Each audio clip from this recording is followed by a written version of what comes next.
Hello, everybody, and welcome to the Capitalist Corner. I am your host, Mark Pellegrino, and also the chairman of the American Capitalist Party, along with my co-host and vice chair, sometimes co-chair, depending on my mood of the day, of the American Capitalist Party, Michael Liebowitz, who also has his own fantastical show called The Rational Egoist, which you should all be watching assiduously if you want to increase the synapses in your brain. Michael, am I overplaying this? No, it's a great show. You can often find Jim on the show. You stop by occasionally, but not quite as often as Jim. But yeah, great show. We're going to be off for a couple weeks, but after that, we'll be coming back with a bunch of brand new episodes. In fact, I have to leave early today because I have to do an interview for the show. Which reminds me, our esteemed guest host, James Valliant, who always brings up the standard of anything he happens to be participating in. James, it is great to see you. I anticipate a Michael Liebowitz ass kicking today. I expect you to drag him all over the ring with absolutely no mercy, because we will be talking about legal things today. And of course, we defer to your expertise. Diana says, Mark looks insane. Now you are distracting us from our point. Now, was that Persephone that gave that to you? No, I just saw my lovely girlfriend in the chat, and so I posted what after a happy birthday wish that I gave her after my. I may not have passed that along. I'm getting et tu, Brute, is all I have to say. No, I did pass along the happy birthday, but that does frequently happen to me. People will be telling me, oh, tell such and such I said hi, and I just forget. And then, whoa, what the hell? This guy never says hi. Well, that might be my problem. As I peruse quickly the ships that are happening, Valligrinowitz is the new ship. Hopefully, you Valligrinowitz fans will now like and subscribe to this channel. Make sure that you share it liberally on all social media platforms. Also, remember this, that we are not affiliated with the Capitalist Party in any way. We are just giving our opinions, which are often very well informed, about the news cycle from a capitalist point of view. The first thing I want to talk about, guys. Wait. What? We're 2 subscribers away from 500. 2. Amir 2. Wow. Nice. Okay, well, we will gain. You two better both be subscribed, because if you're not, we got a problem. Okay, let's get to the fun stuff. I may not to. So look, Trump says he will send National Guard to Chicago. And in his rather hyperbolic statements, he said Chicago was the most dangerous place on Earth.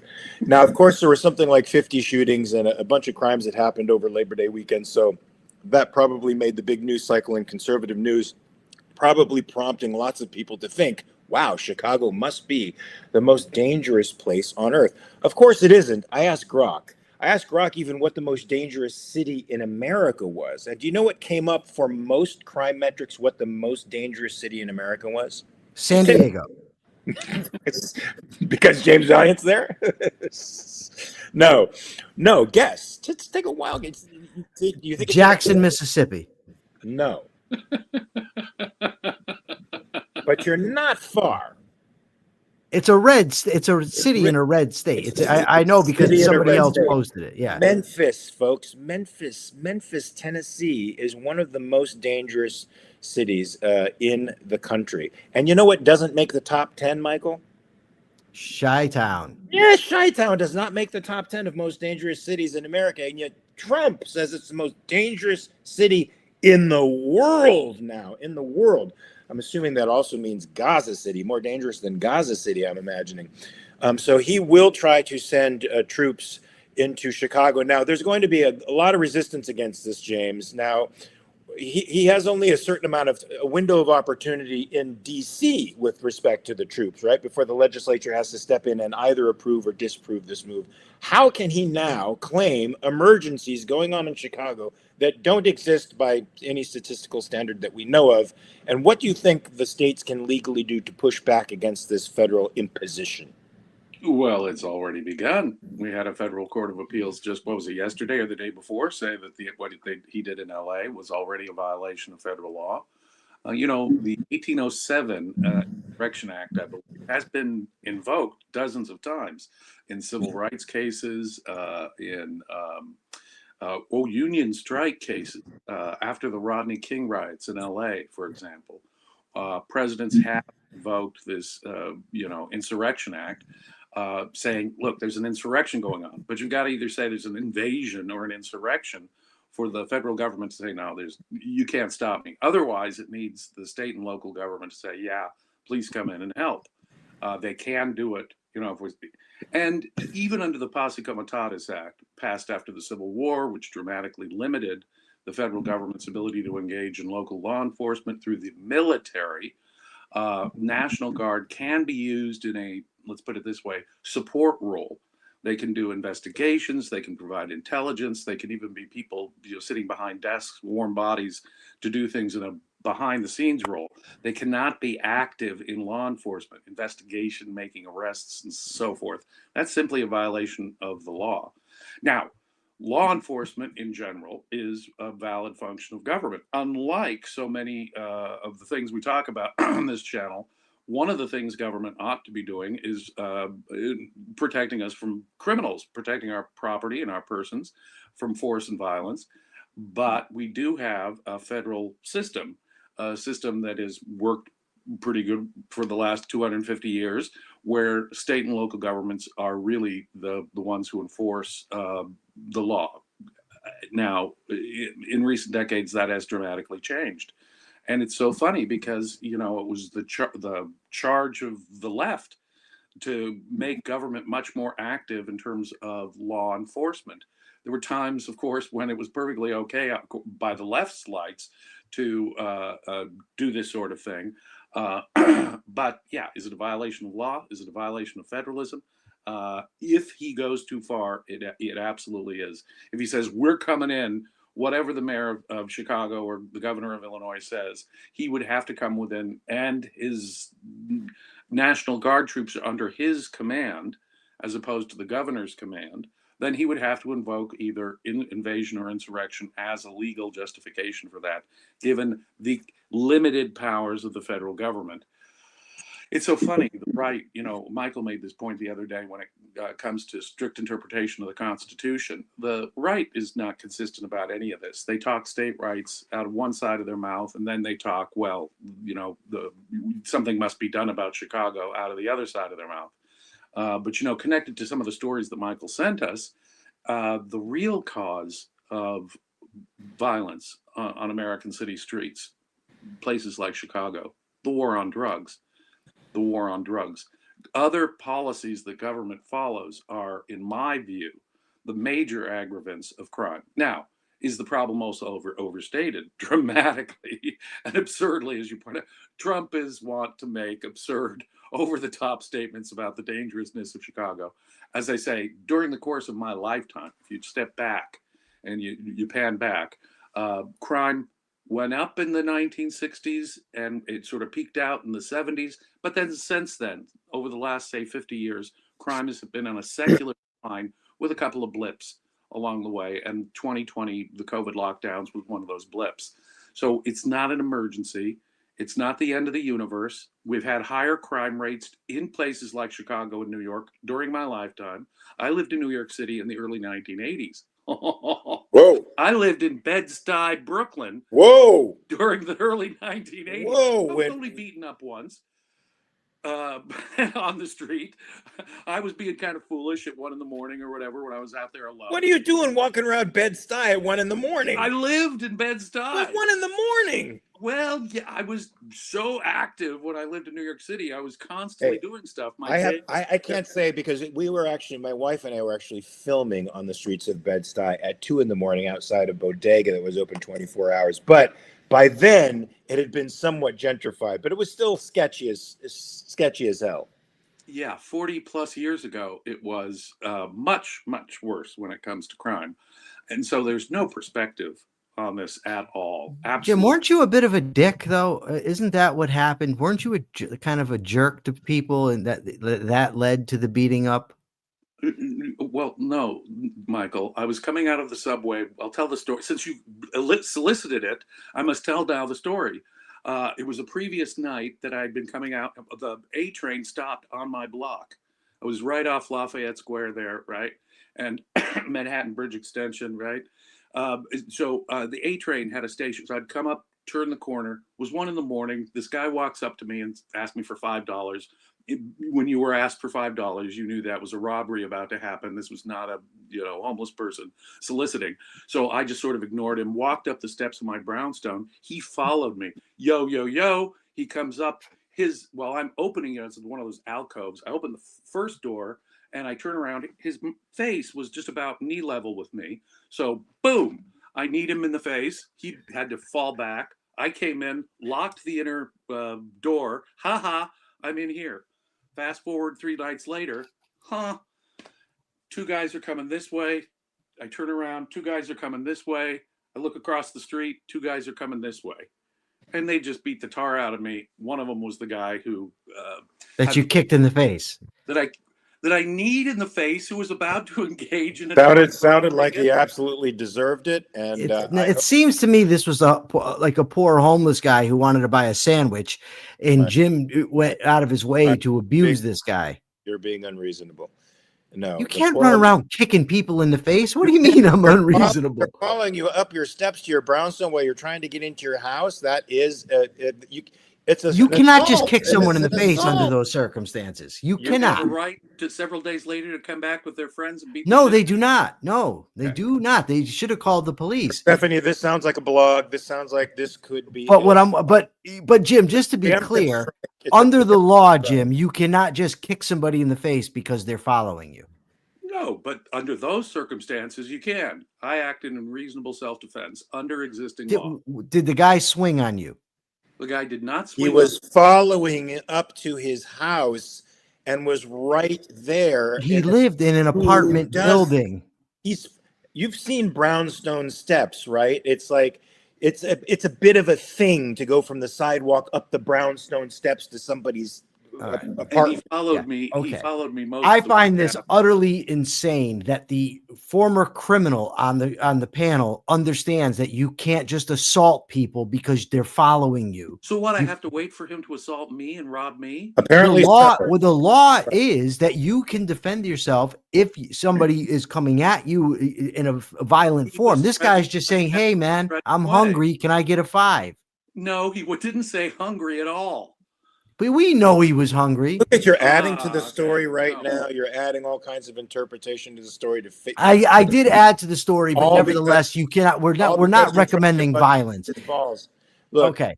Look, back to Chicago, James. I think that was well done. I think you were justified in what you did. I'm sorry. Of course you do. I'm sorry those 6 men came after you and then did what they did to you. I hope they found some form of celestial justice and some form of terrible punishment somewhere down the line. Celestial justice? You heard me. Don't bother me. I'm on a roll.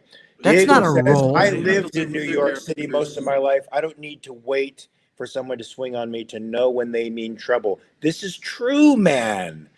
Michael, you know guys this. Are insane. You cannot kick people in the face. Somebody's following you to your apartment. You do not turn around and kick them in the face. All I'm going to say is this. I am headed to San Diego in October, and I anticipate there being moments when I will be following Jim. Jim, please do not turn around and kick me in the face. I'll do the very best. So can I just tell you about when it comes Jim gave a spot on legal analysis of the Chicago situation. But if to me it goes beyond that, and it's about the optics, and that's, I know people a lot of times they kind of rebel against the word optics, but this is the United States of America, right? The founders actually contemplated not having a standing army at all because of the risk it would have. Never mind putting armed soldiers on the streets of America to fight crime. That was no. And especially not in a situation where, with the federalism, there's local law enforcement. This looks so bad in my view. And it just is something, whether legal or not, should not be happening in America. But, Jim did offer a great segue when he brought up the very legitimate point that most of the problems that lead to this violence are caused by previous government policy, namely the absurd, unjust war on drugs. Michael, am I leading the show or are you leading the show? What?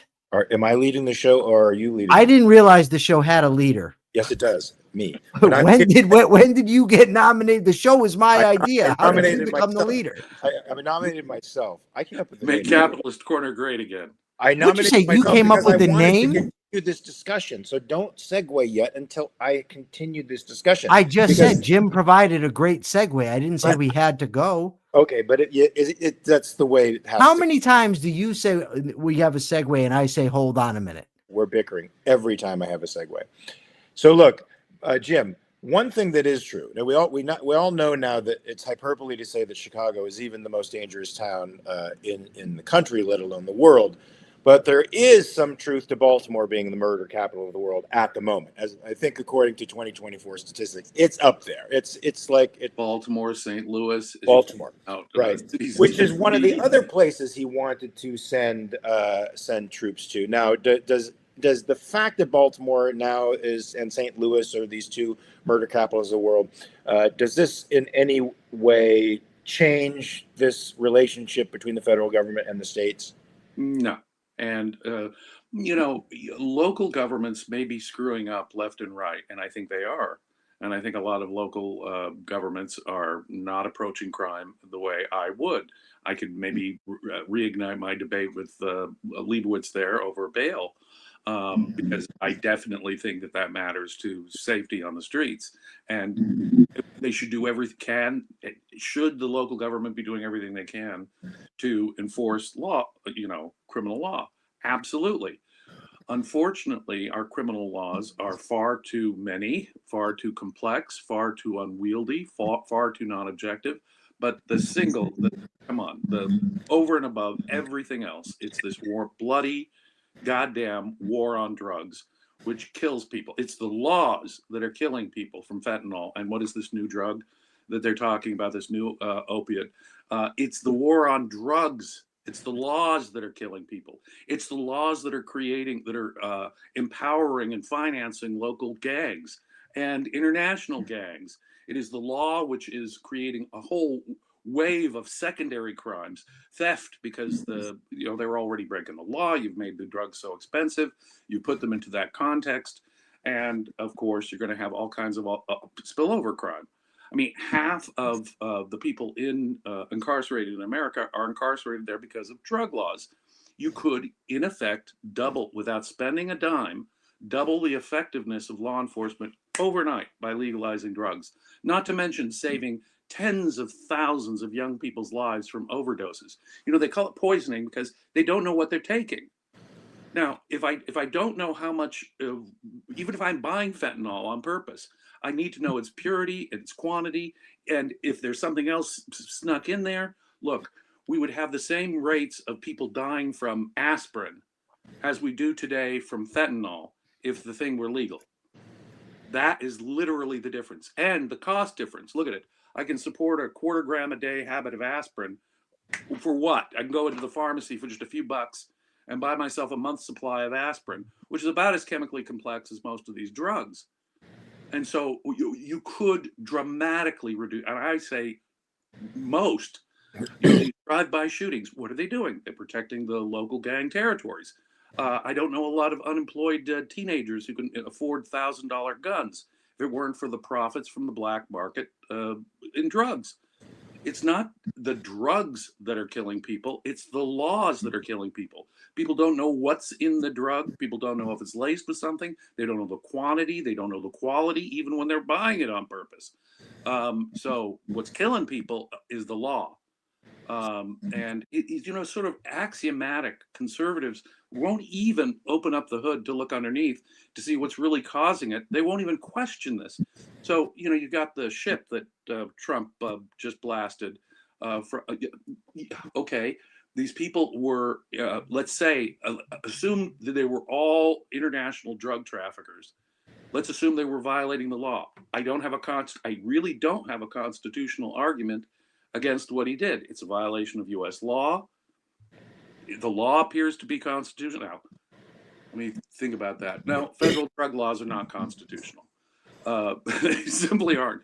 Someone might be able to say that in regulating foreign trade, the government could exclude, let's say, drugs. But would you do that with such extreme prejudice that you kill all the people on board the ship?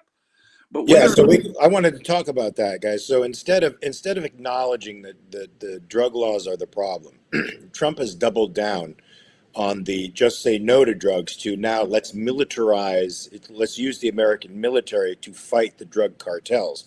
Rather than disarming the drug cartels by taking away the power that they have over these black markets, by legalizing the drugs, making them available to Americans who want them in a much safer way, which would immediately rob the cartels of their violence. He has chosen to double down. Now he's chosen to label the Trende de Agua gang as a terrorist organization working in cahoots with the Maduro government to overthrow the United States, America, or from within, I guess, create some kind of incursion from within. And so now we've had an incident where a ship supposedly transporting drugs from Venezuela was, I guess, hit by a Coast Guard vessel, and 11 people were killed. Now, do they know that this ship was carrying drugs? Do they know that this ship was filled with Trende gang members? The government swears on a stack of Bibles. It must be true then. Right. Well, that's the thing. We have the government report on it. But let me just change the scenario a little bit. Let's say they were smuggling in weapons of some kind. There'd be no question that the U.S. military could be deployed to take out an illegal shipment of someone smuggling weapons into the United States. Unfortunately, our laws are written such that drugs are treated in effect like weapons. So I don't see a major challenge that'll win unless we can get the Supreme Court to reevaluate its take on the Commerce Clause. Most criminal law on the federal level is justified under the bizarre interpretation of the Commerce Clause that the Supreme Court has foisted on us just within the last century. Cases started changing in the 1930s and really bad in the 1950s, so that, look, government can basically engage in whatever kind of law enforcement it wants through the Commerce Clause. And the federal government, that is not within what Madison or Jefferson had in mind. Very frequently, and I think here on two issues, I want to take my objectivist friends to task a little bit.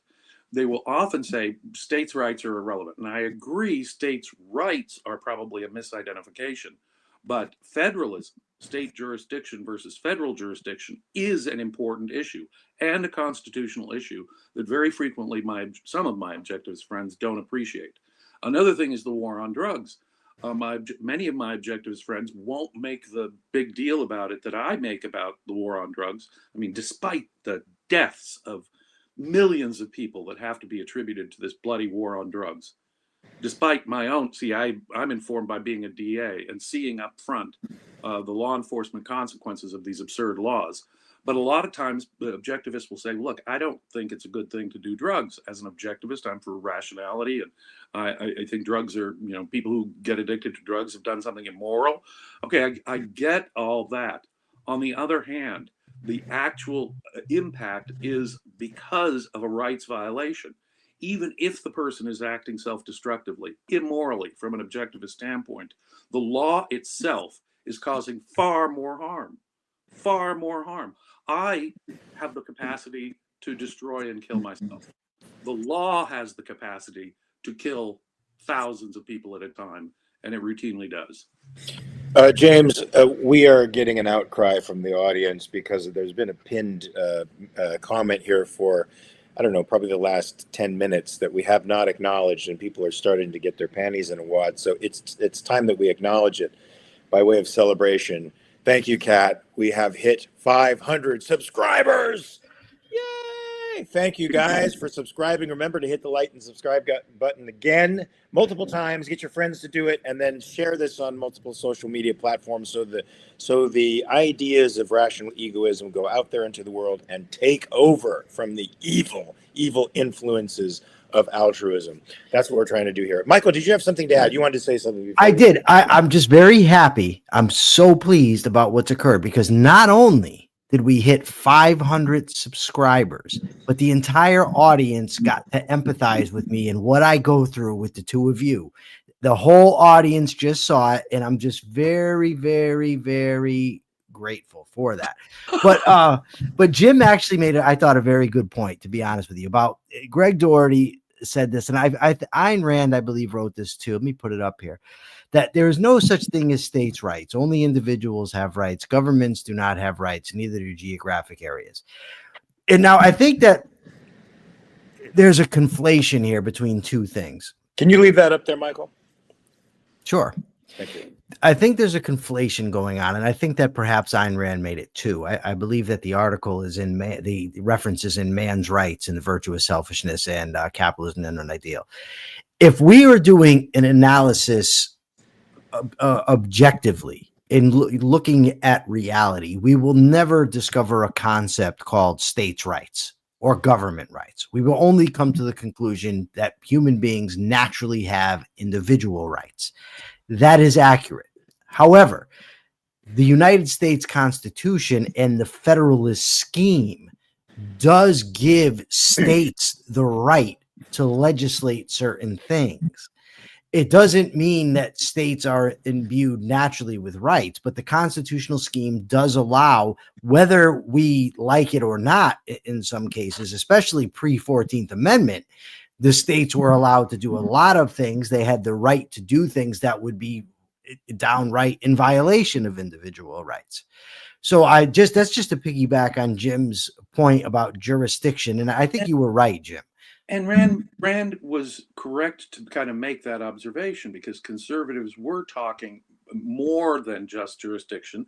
And what they were fighting at that time was the enforcement of civil rights laws. And, for example, Brown versus Board of Education, which by itself invalidated Jim Crow. So does the federal government have a right to come in? Now, as you pointed out, the 14th Amendment. Federal courts now can review state laws and say, no, that's a violation of equal protection. You've got to allow black kids into school. And in enforcement of the court order, can the federal government then send in the National Guard, as Eisenhower did? Absolutely. If the state is trying to do something pernicious against individual rights, then to say states' rights is to say somehow Alabama has a right over and above the equal protection rights of, say, black kids in Alabama. Obviously, that's not a correct analysis. And so the concept of states' rights in that context can be and should be criticized. On the other hand, would I talk about a president's rights versus the Supreme Court's rights? No. What I'm talking about is jurisdiction and jurisdictional differences, separation of powers, federalism. That it's not the rights of government that we're talking about. Obviously, they're just there to protect individual rights, the rights of the citizens. But jurisdiction is a vitally important issue in terms of limiting government power, at least in James Madison and Thomas Jefferson's minds. Absolutely agree. So, I mean, the capitalist solution to this would be legalization, folks, which strikes people as a very frightening concept. But what we have in lieu of that is overreaching government power. Governments that have the power to seize your assets. Governments have the power to fake warrants, to do knockless warrants on your house at 2:00 in the morning, and enter your home with armed guards without announcing them, or armed police officers without announcing themselves. Obviously, raising the levels of force to lethal to lethality. I know if somebody was breaking into my house at 2 a.m, guns come out, I start shooting, they start shooting me, I end up on the wrong side of that. That's natural.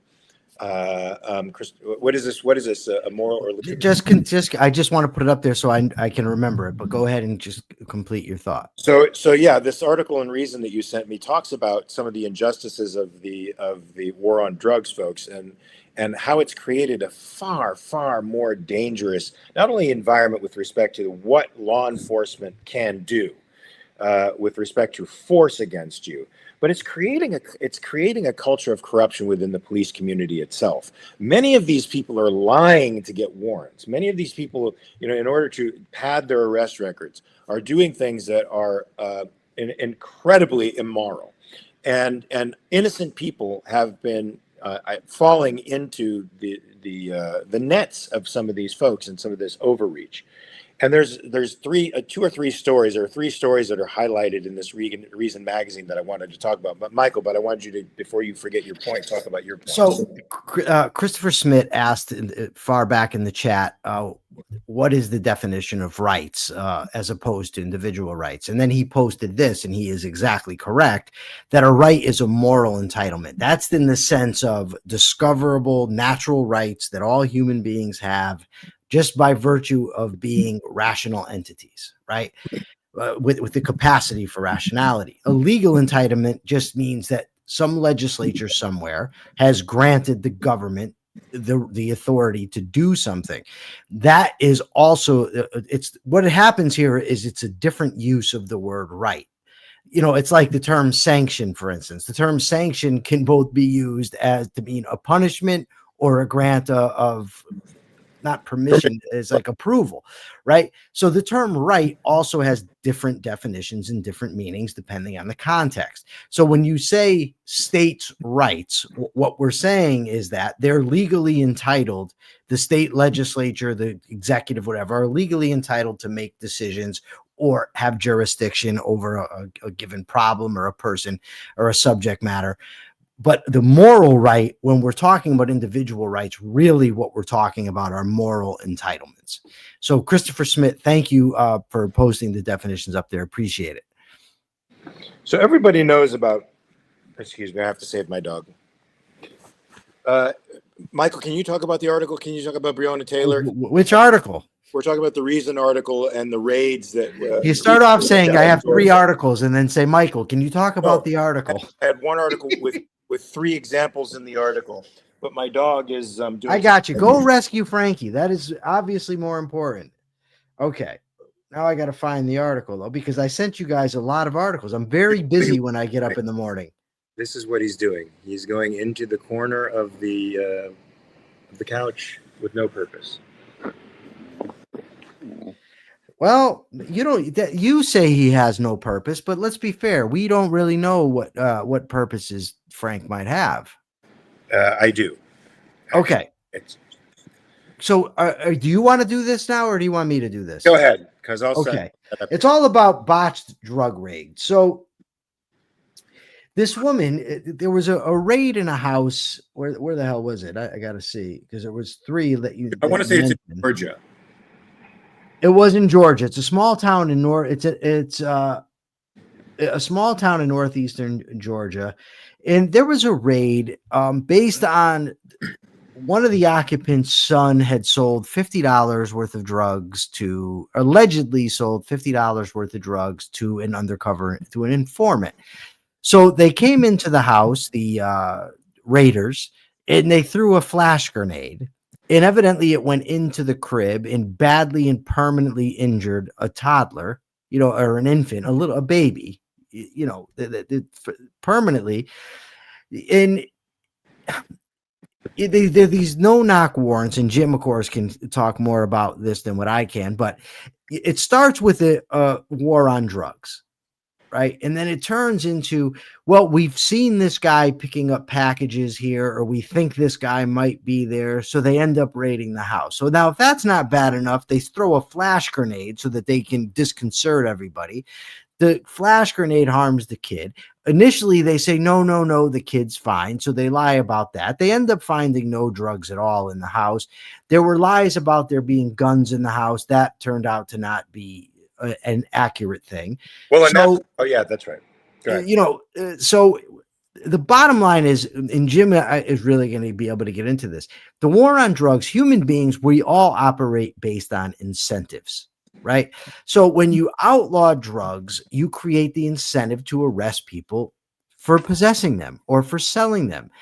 And then human beings are going to go and try to do that. And lo and behold, some human beings are not very ethical. And when they're pursuing the ends that they want to pursue, they'll be unethical about it. So you end up with lies. You end up with, I guess they had said this was a very reliable informant. It turns out it was the first time the person had ever been an informant even. It's just really a disgusting, disgusting thing.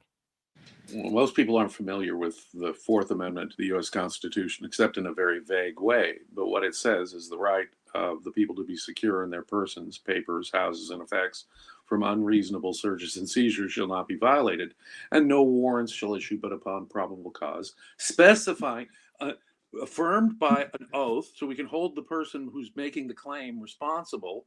Look, there's drugs in that house over there. Okay, this is why the use of a confidential informant is so important. And the Supreme Court has there are dozens of cases on knock and notice when it comes to warrant. There's a warrant presumption. That warrant presumption is really strong when it comes to the house. Unless they're chasing a murderer right into the front door of the house, they've got to wait, create a perimeter, get a warrant. You can't, the normal rule is you can't go into a private residence without a search warrant. Okay, so there's this warrant requirement about searching homes. It's got to be supported by probable cause. That is to say, there has to be enough evidence to convince a judge, a neutral magistrate, got to be a neutral magistrate. We have Supreme Court law on that, saying, yeah, you will probably find evidence of a crime in there. And, okay, the rule is that when you have a search warrant, you create a perimeter around the residence, and you go, New York police demanding entry. There's the knock and notice requirement. Again, the Supreme Court has said that's what's required. Now, you can get an exception to knock and notice, a no-knock warrant. I have asked for no-knock warrants myself, but there have been special reasons. But again, you've got to have a person, the person who swears out the affidavit to give you the probable cause, the evidence that gets you the warrant, that person has to be put under oath. Let me suggest that has to not only, as the Fourth Amendment says, specifying the place to be searched and the things to be seized or searched. Okay, and we need someone to swear it out. Using a confidential informant would seem to be a way around this put the person under oath requirement, because we never learn his name and he's not personally responsible for the crap he just told the judge to support the warrant. And so to use a confidential informant, it has to be a tested and reliable confidential informant. So if someone says, I'm going to use this confidential informant, they come to a DA like me and they say, let's get a warrant. I have to say, well, have you used it? I want the documentation on how you've used him and how it panned out that he was correct here, here, here, and here. And so I can tell the judge, James, if it weren't for the war on drugs, we wouldn't even need all this law. James, in this particular case, the younger, the son or something was supposed to have purchased drugs. All of this turned out to be very specious, but what wasn't known to the officers at the time was that there was children in the residence. Now, you said they're supposed to set up a perimeter. Now, when they set up this perimeter, they could have seen that there were child's toys and a pool, little child's pool in the front yard. They could have known that, well, there has to be children here, even though we weren't informed that there were children here. At some point, could somebody lower down the rung of power have said that, we have to stop because now there's conditions here that we're not exactly sure of? Well, exactly. And to bypass the knock and notice requirement and to bypass it in such a violent way as to throw in this flash device seems to me to require a quantum of proof that wasn't here. Not only was the confidential informant untested, but I'm not sure what the basis for the no-knock warrant here was. Can I have special permission to do this at night, Your Honor? So to bypass things like daytime service of a warrant, or to bypass the constitutional requirement, according to the Supreme Court, of knock and notice, you need special rationale and reason. I don't see that here. And what's really awful is because a search warrant was issued get this, a magistrate issues a search warrant. This gives those cops total immunity and their agency, in effect, immunity from civil liability, even if a child gets badly injured. Well, after all, we had this warrant from the judge, gave us a good faith reason to go forth and do a no-knock warrant at 2 a.m, even when there was a baby there we could throw on this flash device.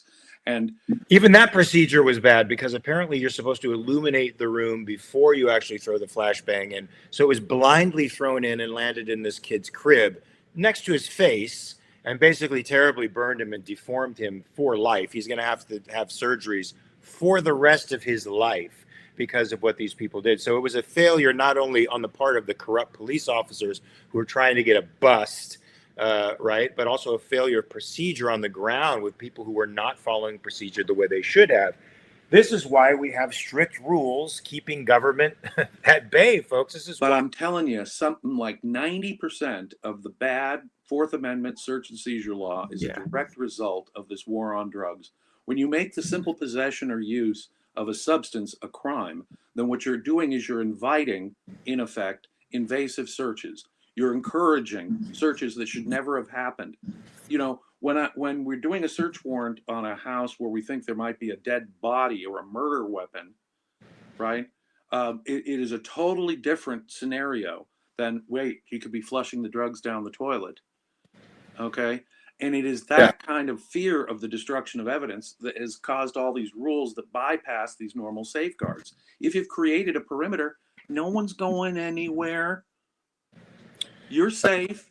James, to take these extreme methods. I hope the 1964 Civil Rights Act, Section 1983, allows people to sue the government agency if they violate their constitutional rights. I hope to hell some sharp civil rights attorney sues the hell out of this local law. But these cases they got $3.6 million. They should have gotten far more for what they incurred. Far more. I want you to know that Michael is feeling a little bit distressed right now. So he's starting to post comments from the comment section where people are saying, hold on, the third wheel in our conversation. No, I didn't post that. I put down somebody that supported me. Look, probably Michael's entire life, he hasn't said 2 words in like a minute, and people are starting to freak out about that because they want to hear from me. They're very excited and they love me, and you're getting upset about that. You're envious for some reason. It might be the hairdo, but the bottom line is this: is Jim Valliant tantrum, and I didn't do anything. You're letting them feed your tantrum. There's no tantrum. I want to come on and agree with Jim because Jim is spot on today, mostly because he's saying things on his own and he's not just having to agree with you. So this is what's happening. The bottom line is for all these people who are touting, they want tough on crime. Jim is absolutely right. First of all, if you got rid of the war on drugs, you would eliminate a lot of crimes. But not only that, you would also free up law enforcement to actually investigate real crimes. Not some guy shooting dope in the alley, but some guy who wants to kill somebody or is robbing people, whatever, which would be far less if the drugs were legally. Cannot stop people from killing themselves, hurting themselves, damaging themselves in the long run. Look at alcohol, how people kill themselves. You know, suicide.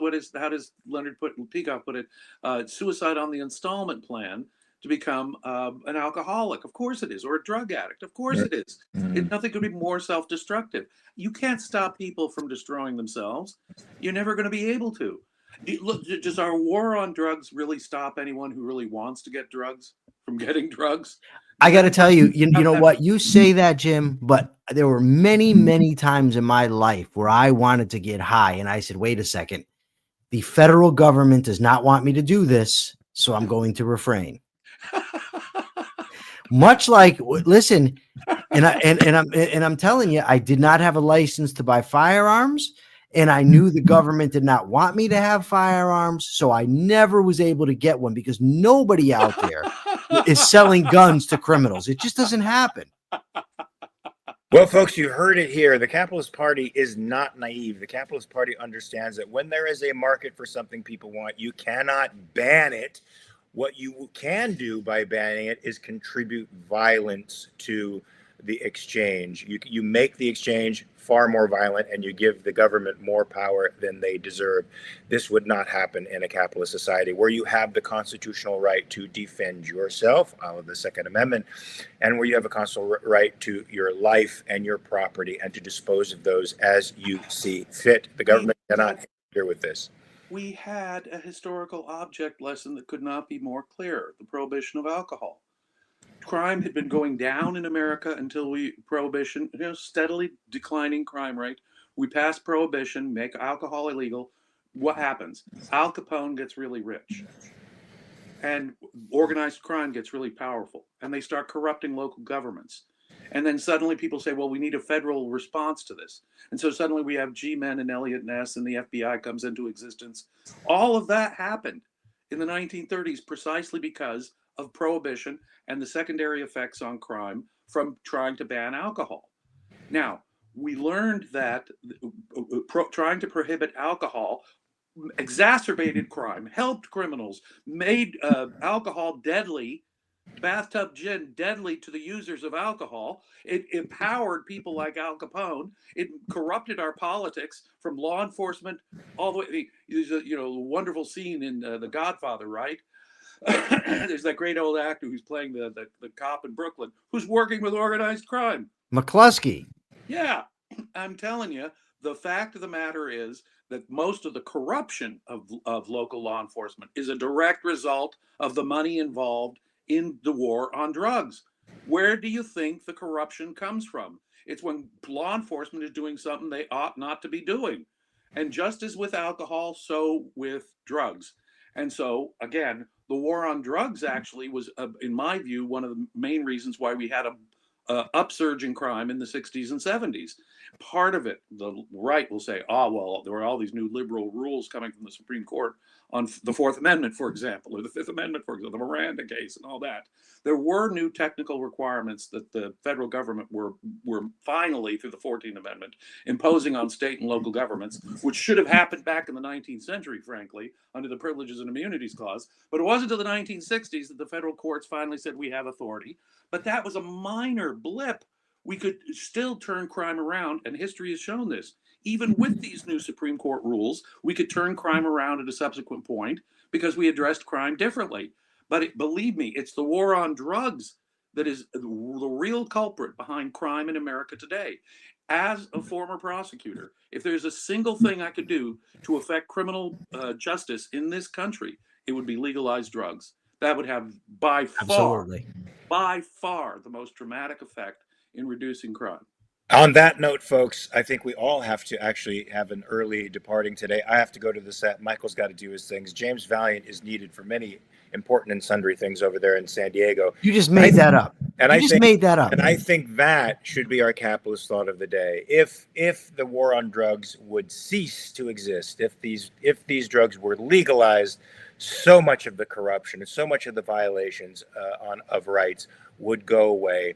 The prison populations would drop, and we wouldn't have the most populated prisons in the world anymore because so many of those people are there for drug offenses, folks. And then the law enforcement would have time and the energy and the manpower to focus on real bad guys, the people who are trying to steal from you, the people who are trying to harm you, those people who should be behind bars, not the people who choose to have to pursue or to imbibe a product that is forbidden by law just because the law says so. So, folks, I will not be here tomorrow, but I'm assuming my two esteemed fellows here will probably be tomorrow because I will be traveling tomorrow, but I will see you on Friday. So that gives you plenty of time to rethink your whole map about the legalization of drugs and whether or not you're for it or against it. The American Capitalist Party is for the legalization of drugs, and we can say that proudly because we think it would drop crime and violence substantially in the world. Shall I leave you guys to your? No, I have to go too, but the show is in no way affiliated with the American Capitalist Party. It is in no way affiliated, folks, but we will see you tomorrow and Friday. So please remember to like, subscribe, and share on all your social media platforms. James, as usual, thank you so much for your participation and your great thoughts, your great legal mind. You unfortunately paled Michael. It put him in the shadow. Some of his fans were a little bit upset that he couldn't say anything because you were saying all the right things. I could have muted him, if I really wanted to. Well, you were trying. Despite you thinking you're the leader, I have the power of mute. I could also remove him.